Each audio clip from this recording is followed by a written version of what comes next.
Welcome to another edition of the Injury Prevention Academy, brought to you by DORN Companies. For over 20 years, DORN has been the nation's leading wellness-based pain management and injury prevention company.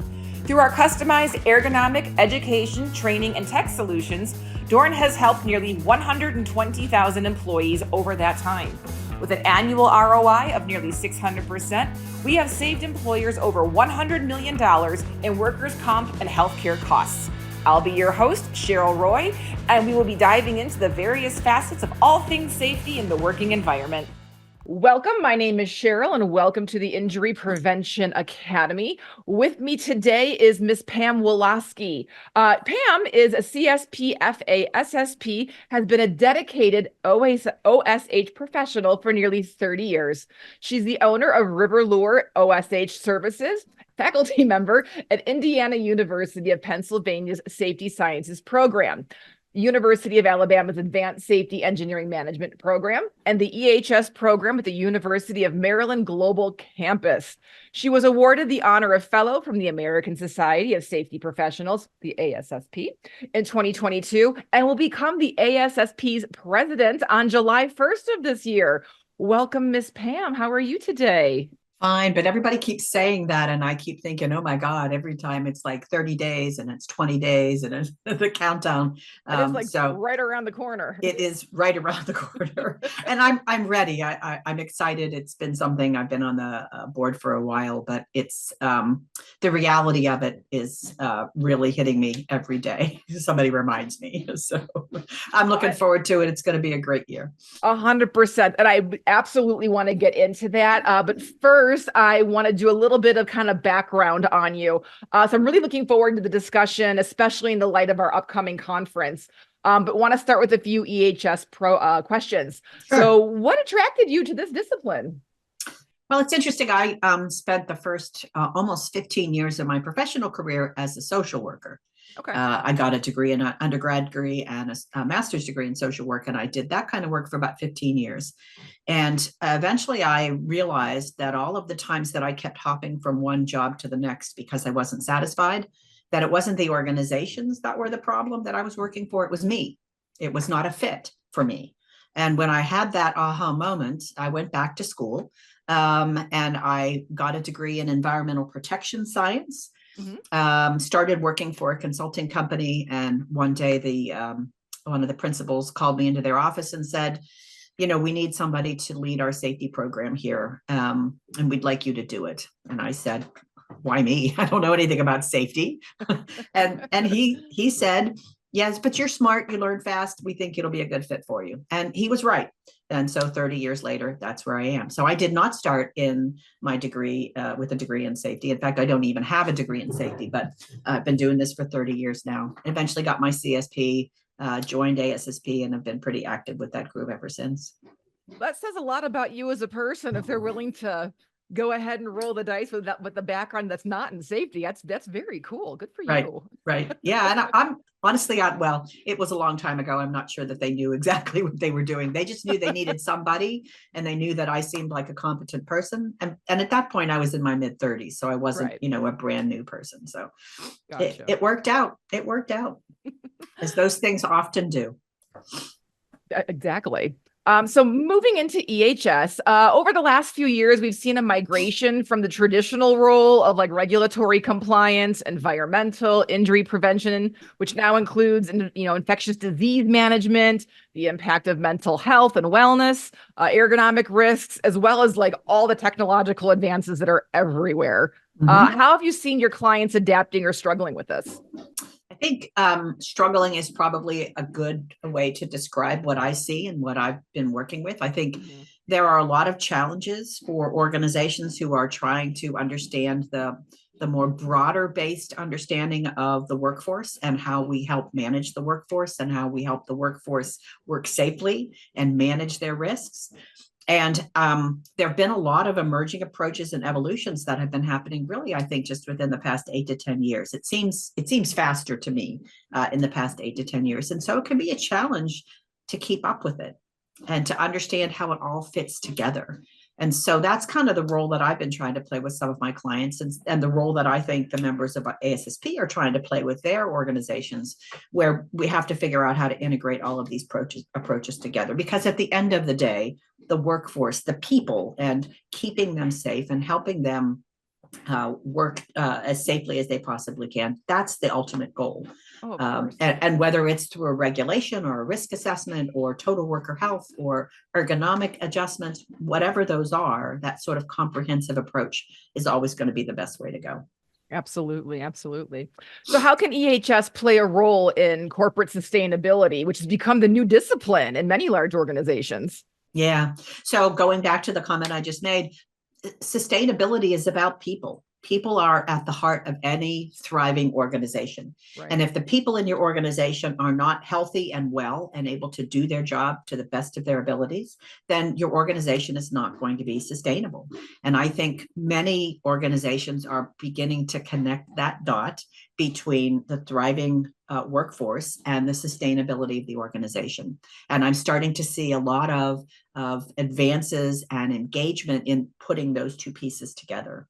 And then along the same lines, I think investors, smart investors, are understanding that organizations that put the people first of their organization first are better investments. And that leads to all kinds of positive outcomes in terms of sustainability, whether it's sustainability within the organization or sustainability of the organization, because investors are attracted to those types of organizations. And that just kind of creates a little snowball momentum of all of those pieces working together, as we were just saying, with all of the wellness and the total worker health and all the things that are coming along.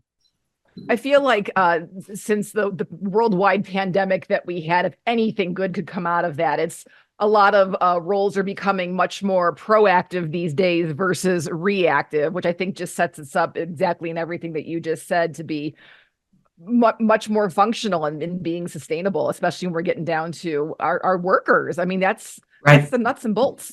Right. And I think a lot of organizations learned the hard way how essential their workers are and how important that is to making the organization work. And when workers aren't healthy because they're out because of COVID or because their family members are challenged, then that puts the organization at risk. It was a tough lesson to learn, but I think it's been helpful. You know, we've kind of shifted from this idea of shareholder primacy. We do everything for the shareholder, to stakeholder primacy, where stakeholders, workers, are as important as the shareholders in the sustainability of our organization.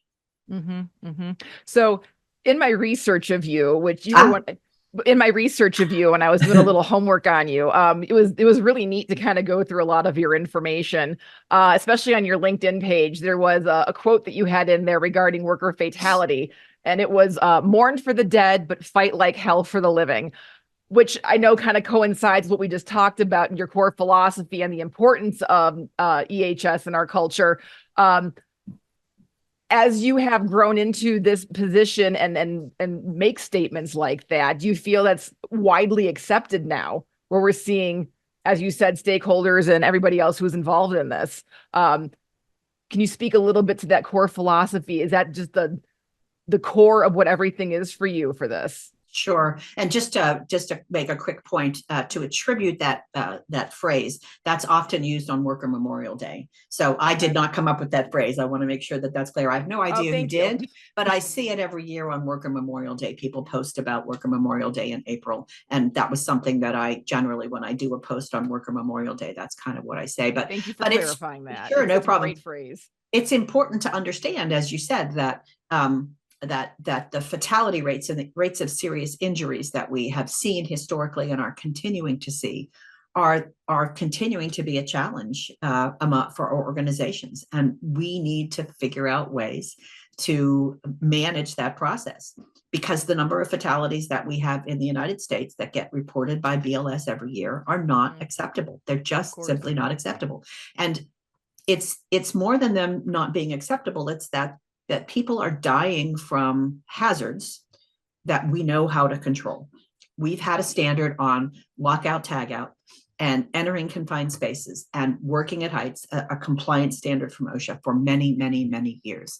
And we know how to control those hazards so that people can perform those tasks without getting hurt and without dying. We know how to do that, but we continue to be challenged with those kinds of fatalities. And it's very, very difficult as a professional to see that happen year after year after year. And so I've spent a lot of time in the past 10 years really trying to focus on how can we change the paradigm? How can we evolve the approaches to what we're doing? Some of the things we were just talking about, there's a lot of interest in HOP and safety 1 and safety 2 and safety differently and resilience engineering and those kinds of things really allow organizations to, as Todd Conklin says, consider the workers as solutions to be harnessed and not problems to be solved.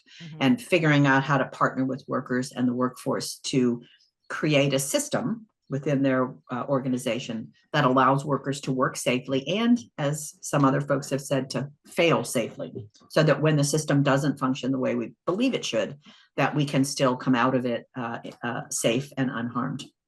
So having the best intentions and all the systems put into place, what would you describe as the biggest struggle? Is it implementation? Is it people just recognizing that there are steps they need to take and then choosing not to? Or I think it is that we feel like we can somehow take a complex system, which a lot of workers work in very complex systems that have lots of inputs and changes, and we can somehow create a policy or a process that will follow this very straight line all the time, and that the work will always occur the way we think, the way we imagine on paper that it should occur. But that's not the work world. And so when the tools that we give workers are policies and procedures that assume things are always going to work the way they're supposed to work, right, we don't give them the tools to be able to manage changes when the system doesn't work as expected. Again, pulling on some very intelligent folks who have talked about this a lot, it's that line of work as imagined versus work as done. Correct. And when work is being done, it's not on that line. And that's where incidents happen. But it's also a place where workers can be helped to understand how they can influence the system to fail safely. Right. So it's very letter of the law, spirit of the law. Exactly. Kind of Exactly. Right. And so a lot of OSHA regulations, most regulations, whether it's OSHA or EPA, whatever, are they're not very prescriptive. They give organizations a lot of latitude in terms of how they can get things done. But we sometimes want to go back to the OSHA regulation and look for that very specific prescriptive, this is what OSHA says we have to do in order to do this safely. And we kind of take ourselves down that path of imagining that work will always follow that line. And it rarely does. Simple systems, yes. Complex systems don't always follow that line. And giving workers the tools to accomplish work safely the way we imagine it will be done, as well as the way it actually gets done, is what can help us.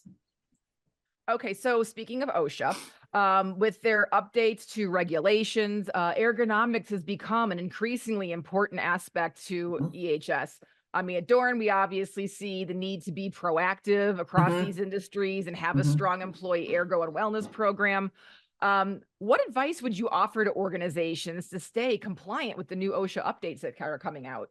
Yeah, I certainly agree with you in terms of the importance and the impact of ergonomics and managing that particular risk. I mean, how many years has musculoskeletal disorders and sprains and strains been the largest category by percentage of injuries in the workplace? Now, maybe that doesn't lead to a fatality. I imagine that's fairly rare.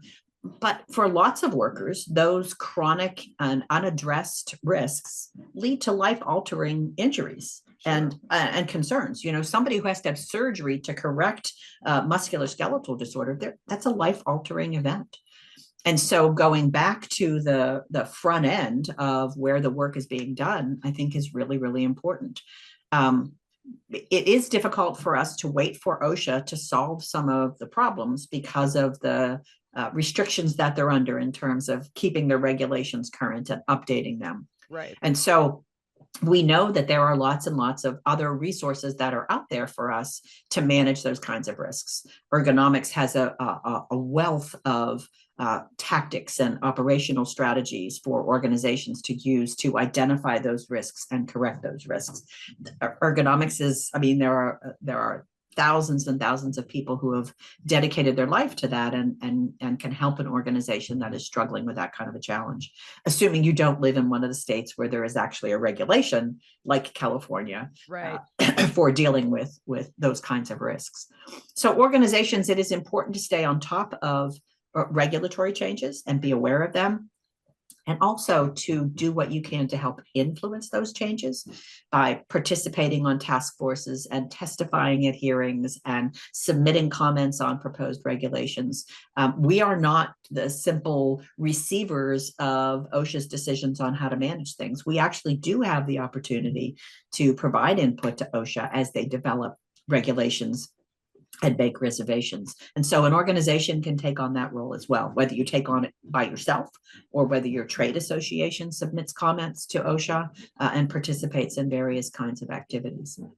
But in addition to regulations, excuse me, organizations also need to stay on top of what's happening outside of the regulatory community, like voluntary consensus standards that you might see coming from ANSI or some of those other standards developing organizations, which can represent best practices that are a little bit easier to develop and publish than a formal regulation through a regulatory body like OSHA. So, and I would like to think that any work scenario, you see 3 to 4 generations of people on the floors working these days. There's differences in values and learning styles. Our baby boomers are starting to fizzle out a little bit as everybody is getting older. How has this complicated the role of safety in EHS? Because as a Gen Xer, I mean, I learn a certain way versus your Gen Z with, everything's technological and right in front of you and immediately at your fingertips. Then when you've got your silent generation, which I get is a little bit smaller percentage, how are you seeing people and their learning styles accepting these kinds of different means of information coming at them? I think occupational safety and health professionals who also are involved in training and other kinds of ways of helping workers learn have to learn to adapt their processes, their ways of delivering information. But even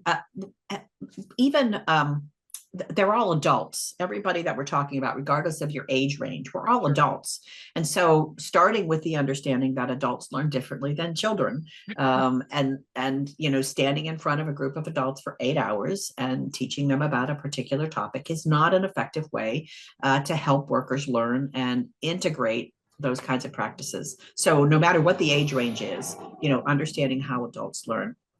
And then taking a look at what those differences in terms of the different generations are and how those generations learn and what they're looking for. It's part of engaging with those different groups and just asking those questions and finding out what they want and what they need, and then trying to tailor whatever you're delivering to meet their needs. I find so many times we don't ask, we just develop and deliver, right, and wonder why it doesn't work. And wonder why a week later, whatever it was we talked about in that 8-hour training session that we stood up there with death by PowerPoint for 8 hours, we wonder why what we spent all that time talking about isn't being implemented on the floor, because it's not the way people learn. So getting employee engagement to happen, or just feedback in general, one of the sites that I have worked at, I have found that some employees want to come in, work their 8, 10, 12-hour shift and not be a squeaky wheel, not be considered a problem, not be considered someone. I think it's a gray area of needing help, wanting correction, and then becoming like the problem employee. How do you bridge the gap to make employees feel heard, basically, where it's something that can be handled in a positive manner? I think it starts with an understanding from the top of the organization that feedback, that information that our workforce has to share with us is important and is valued. So many times we say we want to hear from you, but we really don't provide opportunities and inputs, ways for that input to come in. Mm-hmm. And when it does come in, we ignore it or we find reasons not to implement it. So engagement means more than having a safety committee that meets once a month. Engagement is really opportunities for all levels of leadership within the organization to be out there literally on the floor or on the job site if you're a construction organization, and really just engaging, listening, watching, talking, sharing, much more than asking about the football game that was played the other day, but really getting to know the workers as people. And there's a whole set of, or there's a whole sort of way of approach. They talk about something called learning questions. Stephen Covey, one of his habits of highly effective people is seeking to understand first rather than reply. So sometimes when we're talking to people, we're asking questions, but we're really not asking questions that give folks the opportunity to share information with us. They're yes, no questions. So learning questions are really about trying to hear the perspective of the worker and understanding the job that they're doing. So questions like, tell me about how the job you're doing right now, what's the worst that could happen, or how could things go wrong, or do you have the right tools in order to do this job safely, or if your child was doing this job, what would you do to make it safer for your child to do this job? So sort of those engaging kind of questions that open up dialogue and discussions and feedback and input. And that has to happen from the top down. And it's not just the purview of occupational safety and health professionals. It has to happen from everybody. And so when you go into a conversation with a worker with the idea that you want to hear what they have to say, as opposed to tell them what to do, it just completely reframes it. Well, it sounds like it's much more validating too, to be heard versus just, yeah, I'm going to check the box. Yes, no, sometimes satisfactory, what have you. So It's a wonderful outlook to have. You've mentioned that EHS is a business partner rather than just the cost of doing business. Can you elaborate a little bit more on that? I think one of the conundrums that folks in our profession have talked about for many, many years is the idea of getting a seat at the table and being seen as a business partner and being seen as someone who is part of how the organization functions and not just overhead. Not just something that's off to the side. Again, back to the idea that thriving people in the organization are the heartbeat of any organization. And our role in connecting the business operations to how workers are thriving within the organization is really, really key. I think folks in our profession struggle with those conversations. They struggle with how to communicate that message to senior leadership. It is there are techniques and tools like return on investment and cost benefit analyses and those kinds of things, but really getting a seat at the table means being able to have that conversation and to talk the language of the people who are running your organization. And so you go back to things like talking about risk and talking about sustainability, and those types of conversations are much more important to a senior leader in your organization than quoting an OSHA regulation chapter and verse. Well, OSHA says that the guardrail has to be 42 inches at the top, right? Senior leaders in your organization are not necessarily interested in that level of detail. They rely on other people to manage that process. So what they're interested in is hearing how what you're proposing is going to help the business's bottom line. And I think that's the focus there has to be in those conversations. It's challenging. We don't get that kind of education typically in undergraduate level programs. It's touched on, but probably not enough. We call them some people call them soft skills. I call them essential non-technical skills. It's not the ability to read a regulation and write a program. It's those skills of being able to engage with all different levels in your organization and be effective. To get it communicated across the board and communicated well. So yeah, I agree with that 100%.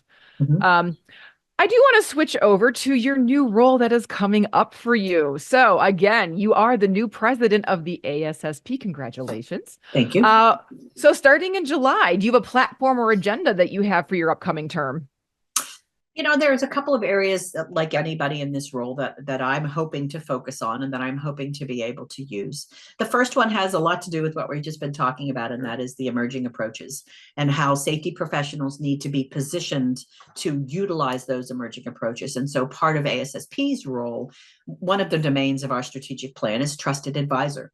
And so how can we help our members become trusted advisors within their organization by equipping them with the tools and the ideas and the concepts of some of these emerging approaches and different ways of achieving occupational safety and health goals. So that's really an important part of what I'd like to continue to try to do and work with the rest of the board members on.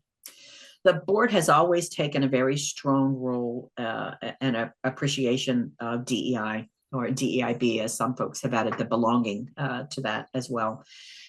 Everything that the board does in terms of our policies and procedures and operating guidelines are supposed to come through a DEI focus. And that means that every member of our organization comes to the organization with a different set of experiences, life experiences, professional. They come with a different set of who they are, what their race, their gender, all of those kinds of things.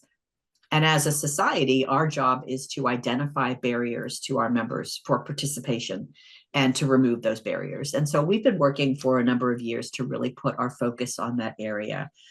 For example, one of the things that we do now is when you submit an interest in a society elected leadership position through our elections process, the first review of your information is de-identified, so that the committee that might be reviewing people who want to become a member of the board of directors don't know who they are. They know what they have to say, what their background and how they answer certain questions, but they don't know who they are, because that can be a barrier. It's sort of, if you've ever heard the story about the orchestra that used to conduct auditions for different kinds of positions in the orchestra.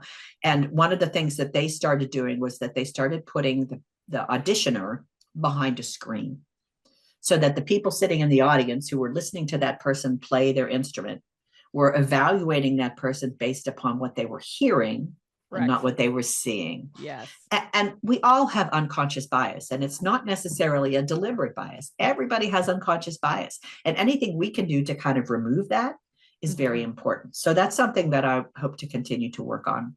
Yeah, and then getting down to the raw materials right there. Absolutely. Is how can you play that instrument? Because that's what we're hiring you to do, play the instrument. So that's another one. The third and the final thing that I'm going to continue to hopefully address is the pipeline of safety professionals. Like me, more than half of the people that are members of ASSP did not come into the profession through a traditional route of undergraduate degree in safety and then became a safety professional. More than half of us came through different routes. Like me, I was something else and I switched careers.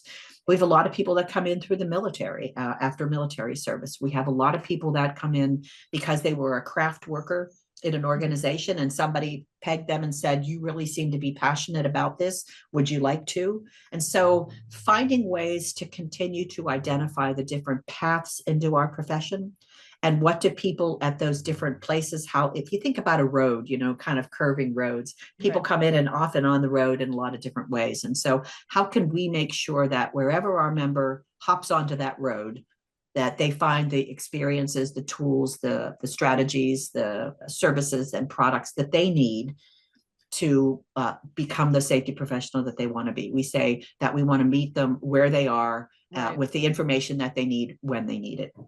Okay. And so that's a third one. So with that said, outside of joining like local chapters, how can our EHS professionals engage more with you guys in the ASSP? So ASSP has 3 separate and distinct communities where our members engage with each other and opportunities to network and learn. One are the traditional chapters, which is based upon where you live. The other 2 communities are based upon different factors. We have groups called practice specialties, and those are groups that are based on what you do.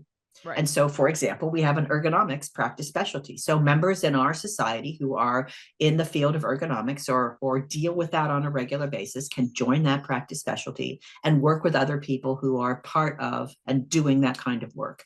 Webinars and opportunities to learn more about the work.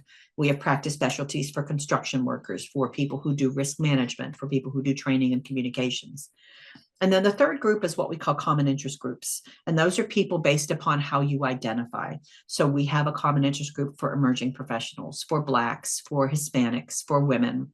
So that way you can address and deal with some of the unique concerns and challenges as of a safety professional who is either female or Black or new to the profession, or Hispanic. All of those opportunities are ways into the society. In addition to that, we have dozens of councils and committees. We have a committee that plans the professional development conference. We have a committee that looks at code of conduct violations. We have a committee that reviews articles that are submitted for Professional Safety Journal. And you can request an opportunity to be appointed to those committees. And we have a process, and there's a portal on the ASSP website where you go in and you select the things you're interested in and you submit it, and appointments are made every year for different associations on those councils and committees. There is literally something for everybody. I don't care how much time you have, where you live, what you do. There is something within the organization. If you want to be engaged, we will find a place for you. It sounds like it. It's 36,000 people. So there's a lot of people doing a lot of stuff. And absolutely, there's a lot out there. And I would encourage anybody who is a member and is interested in getting more engaged. I'm happy to have that conversation with you. Don't hesitate to reach out to me. Wonderful. So speaking of engagement, there is a conference coming up this year here in Denver, and it's the ASSP Safety Conference. Yep. Crazy. Yeah. What are you expecting for a turnout compared to last year for the NOLA conference? So the conference as it looks right now, and we're kind of in the last stages of it, but we are surpassing all of the metrics that the committee and the staff have set up for attendance as well as Expo. So the largest Expo that we ever had was in NOLA in 2019. Okay. This Expo, and that was 100 and some thousand square feet. This Expo is projected right now to be bigger than that. Wow. Okay. And so I don't care what product or service you are interested in learning about or hearing more about. I guarantee you we will have multiple vendors for each one of those. With everything, products and services and educational opportunities. So there's a ton of that stuff going on in the Expo Hall. And then there are the traditional concurrent sessions and keynote sessions that go on. And so in terms of attendance, we are about to probably come close to, if not break records in terms of the total number of people who will be attending the event. So the excitement is building, and it's just incredible. We're really, really excited. And Denver's always a popular location for our event. Our members like to come to Denver because it has so much to offer. It's such a wonderful area. In fact, my family's coming and we're staying for 3 or 4 days afterward just to kind of have some fun and enjoy the area, because lots of times I come to the conference and I get off the plane, I go to the conference and I get back on the plane and go home. I want to spend more time in Denver and get to see the city and some of the other things that are there available. You've got a whole lot of mountains to look at. So I do. We're excited. We're going to get to top of Pikes Peak. That's for darn sure. Oh, very nice. Very nice. That's a cool thing to do. Yeah. Well, so speaking of the vendors and how we're having a much bigger exhibit hall this year, again, with tech blowing up, every conference we've been to, I mean, you see everything in the pipeline when it comes to tech and just how the world's changing and AI. What can we expect this year regarding the vendors? I think from a vendor perspective, you'll see more vendors who are going to be there, who are going to be showcasing some of their products and some of the ways they're addressing AI in the workplace and how those kinds of tools and techniques can benefit occupational safety and health professionals. I think you'll find lots and lots of opportunities. If you're new to AI and you just want to explore a little bit, there'll be people there that can walk you through that. But if you're ready to buy, if you're ready to purchase, you're ready to jump on that bandwagon, you will find plenty of vendors who are going to be ready to provide you what you need. The other thing I would also mention, though, in terms of AI, the plenary session this year is on AI. So we always have one large plenary session where there's nothing else going on. There's no other concurrent sessions. I'm pretty sure it's Wednesday, but don't quote me on that one. But it is going to feature a panel of folks who are quite expert in the field of AI, and they're going to give us an opportunity to really hear about and learn about and ask questions about AI, which is, it's something we're all going to have to deal with, and we need to get ready. It's everywhere. Mm-hmm. So you, I know, have the Career Advancement Center, and it's been growing. So are there any special highlights that can't be missed that are focusing on safety innovation?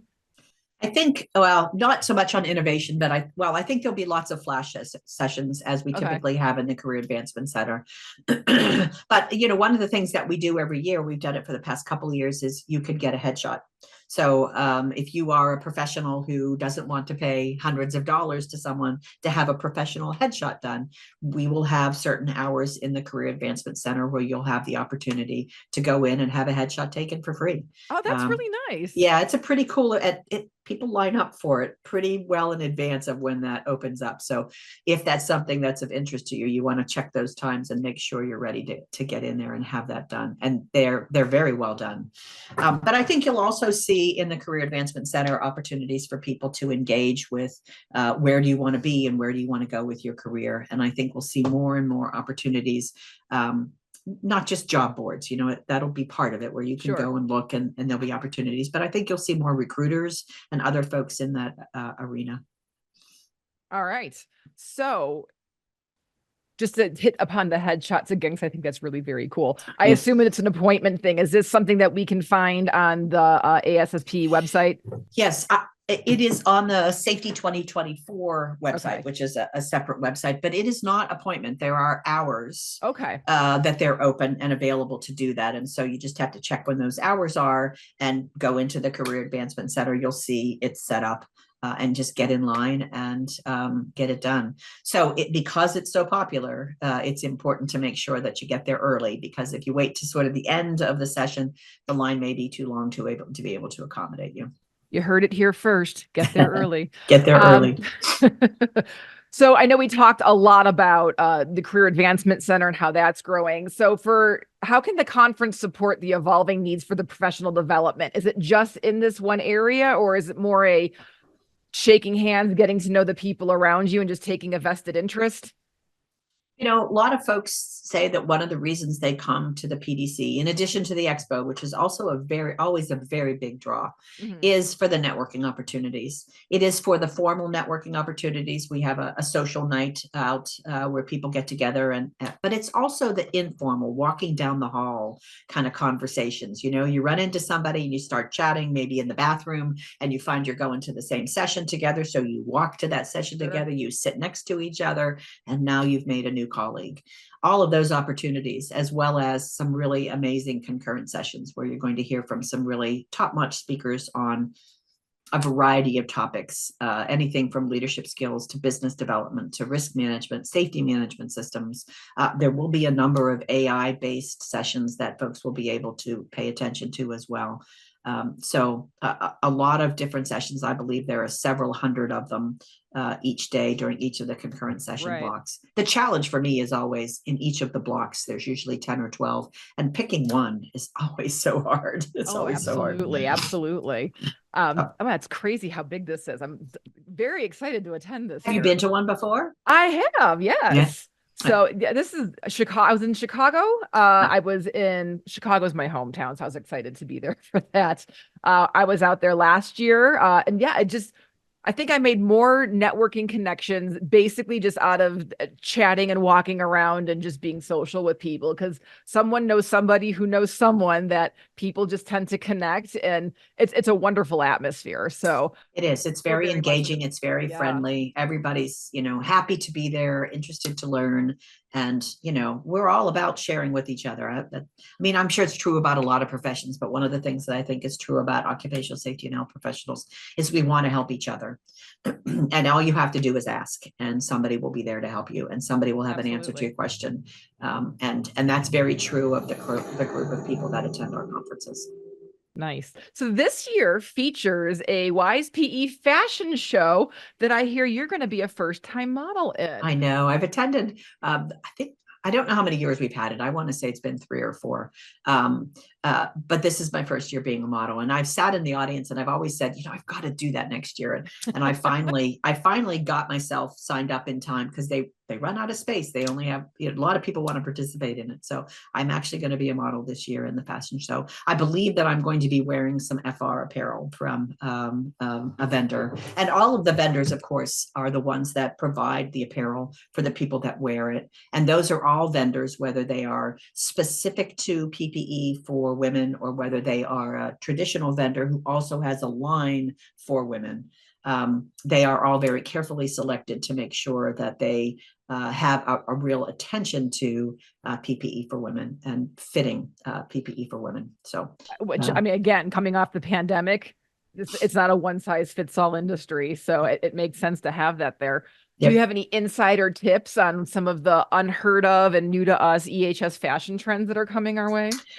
I do not, because I've only been working with the one vendor that's part of who's going to be providing the the outfit for me. But, last year I can remember seeing some really great stuff, particularly some pretty significant FR clothing and a whole lot of stuff. I think you'll probably see some stuff focusing on heat stress, because that's such a big issue for us right now. So you'll probably see some heat stress things that are addressing heat stress for women as well. Excellent. Excellent. Any last minute tidbits that you'd like to share with upcoming people in the EHS community, or tips of the trade, or any ways, little angles they should have moving forward to just really have solid careers here? I don't know where I would be if I hadn't joined ASSP 20 some years ago. I really don't. It has had an incredible influence on my career. The people that I've met, the friends that I've made, the information that I've learned. And so again, as the president of this wonderful society, get involved. If you are already a member, get involved. And the opportunities that you have to participate in the activities of what we do are phenomenal. And when you have the opportunity to get involved, say yes. Just say yes. That's kind of one of the phrases that I use a lot. Over the course of my career, people have asked me, would you like to do this, or are you interested in this? And they've been challenges. They've been things that maybe I didn't know if I was ready for, or I was qualified for, but I've tended to say yes more than I've said no. And it's made all the difference in the world.